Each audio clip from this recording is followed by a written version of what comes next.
Hello, welcome back to Uncanny Oddities.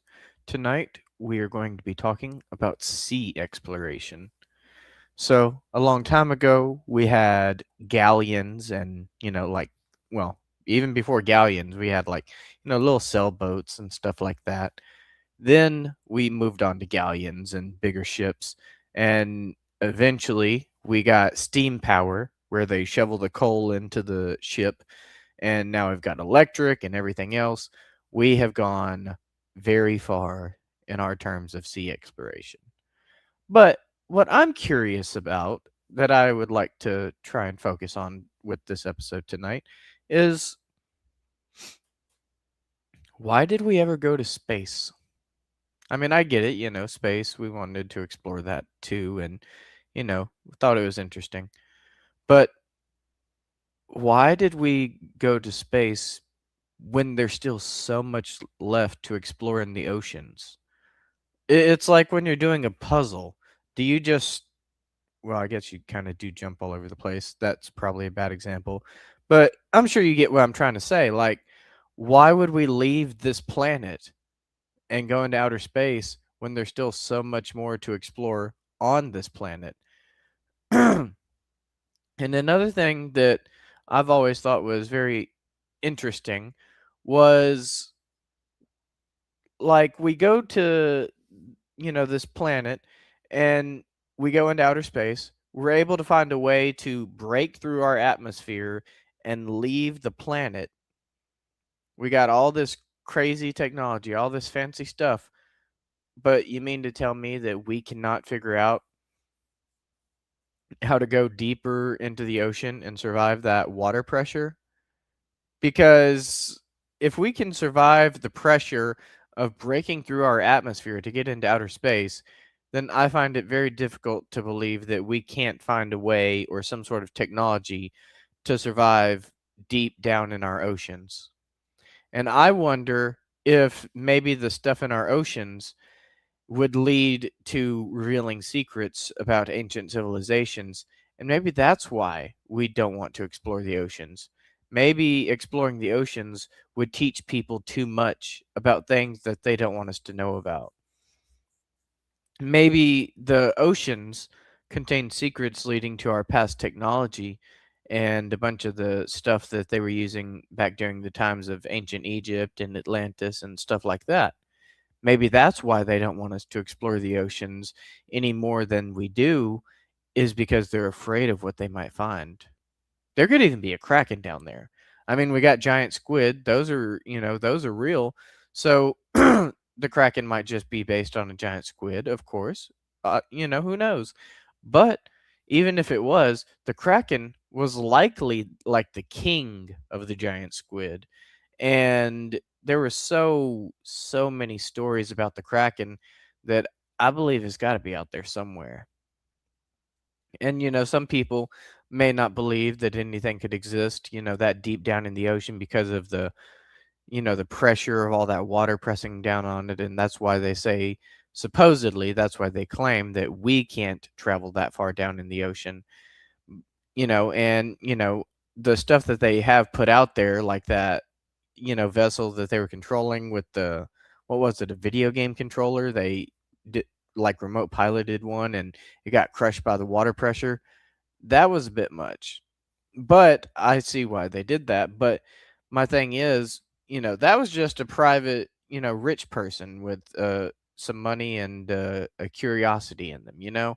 So my question is, what could we do if we actually invested real, like, government money into something like this and actually tried to explore? Because there's got to be something wild down there in the oceans. Because if you've ever played video games, I don't know about you, but when I play games, I find the oceans way more interesting than the skies.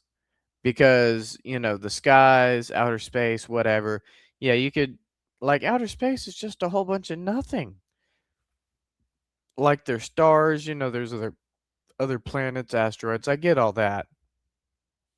But, like, the ocean is so interesting to me because it feels like it reveals a lot more of our past. because it's preserved.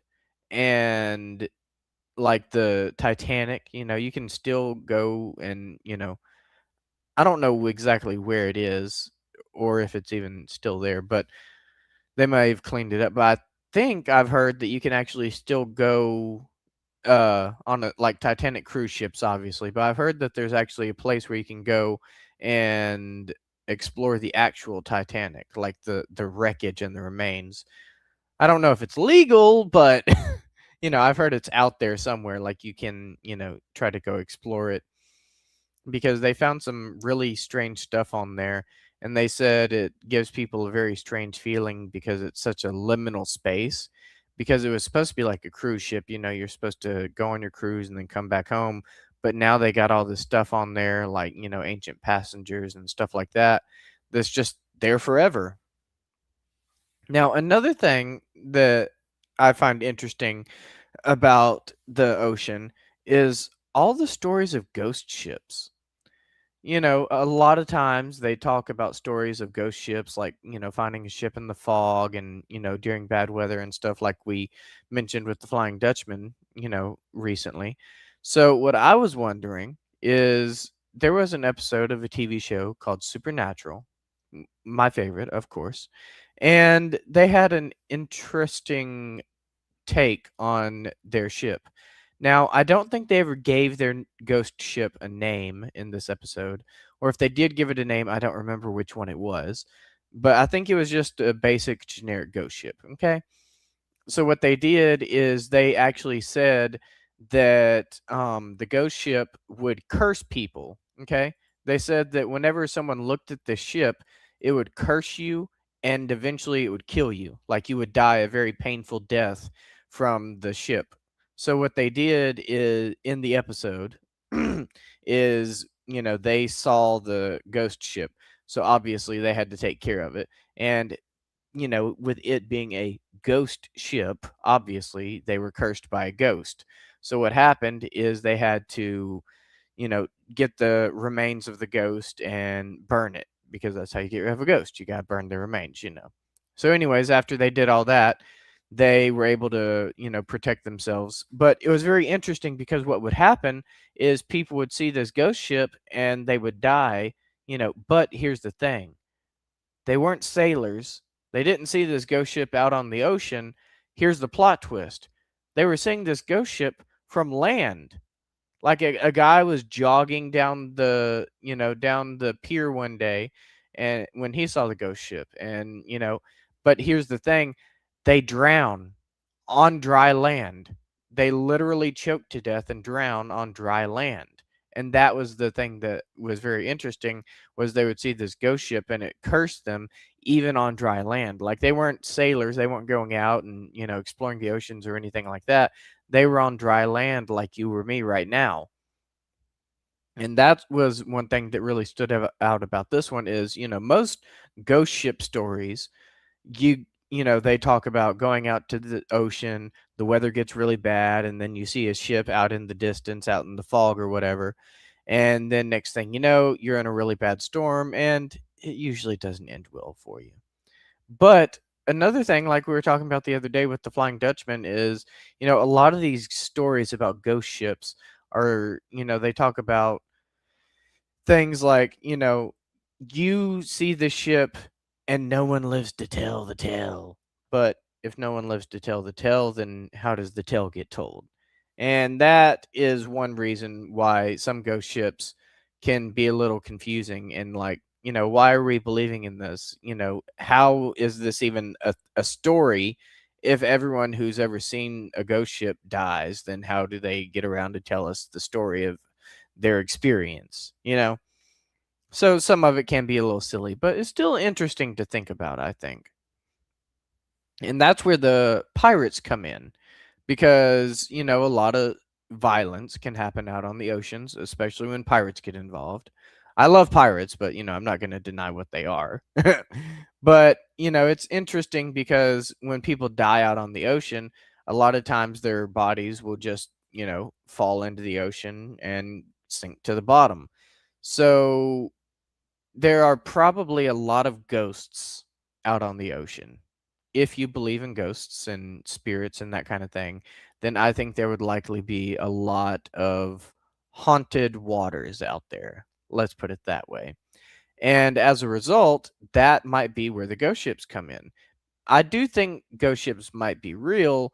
It's just the thing that confuses me is that they kind of it's kind of awkward because the ghost ships, like I said, they tell no tales. Like, how does someone tell the tale if they're all, dying when they see the ghost ship? That's the thing that stands out to me. But pirates are interesting to me. And, back in the day when they were on the wooden ships and, the galleons and all that, they didn't have much in the form of entertainment. So they would have to come up with their own forms of entertainment. And one way they did was through sea shanties. And they would come up with their songs and stuff to sing on the ship and stuff like that. And, there was all sorts of different things. So what I'm wondering is maybe the stories about ghost ships were kind of like what we would do when we were younger, and we would sit around and tell ghost stories at at campfires and during sleepovers and stuff like that. And I wonder if maybe that's kind of where the ghost ships kind of originated, is kind of like campfire stories for sailors and, people out on the ocean and stuff like that. Is maybe the ghost ships were never real to begin with, and maybe the stories got passed around to a point where people actually started to believe the stories, not because they didn't know any better, but because they didn't know that their friends were, just trying to tell an entertaining story. And then, the people who truly believed it and didn't realize that it was just an entertaining story, maybe they went around and they started telling other people, and then that's kind of how it spread, like word of mouth, like we said the other day, a game of telephone. So maybe that's how all this stuff spread, is just by people passing the story around. And as they told more people believed it, and they told more people who also believed it, and there you go. That's how it happened. But, there's a lot of stuff going on out in the oceans. We got submarines, we got boats, and all this other stuff. Like, and just what you see on the surface is not everything there is either. Like, like I said, submarines and stuff like that. Who knows what's going on under the ocean that we don't even see? And jellyfish and squids and sharks and all these other things, especially s- jellyfish and squids, they have a very different bone structure, so they might actually be able to survive some of the deeper parts of the ocean. So I'd be very curious to explore some of the deeper parts of the ocean. But as we said earlier, the problem is apparently the pressure, as the weight of the water gets heavier as you go deeper into the ocean, of course. And a lot of the stuff that we've sent down eventually gets crushed by the weight of the water. But is the weight of the water really any worse than the weight of the entire atmosphere? That's what I cannot wrap my own brain around. That's what I can't understand on my own personal level, is how can we develop technology to literally break through our atmosphere and leave this planet, but we can't develop technology to suppress the weight of the ocean? That's just very interesting to me. And that's what I'm going to leave you with tonight. So thank you for coming to hang out, and I hope to see you next time. So I will see you next time, and as always, stay uncanny.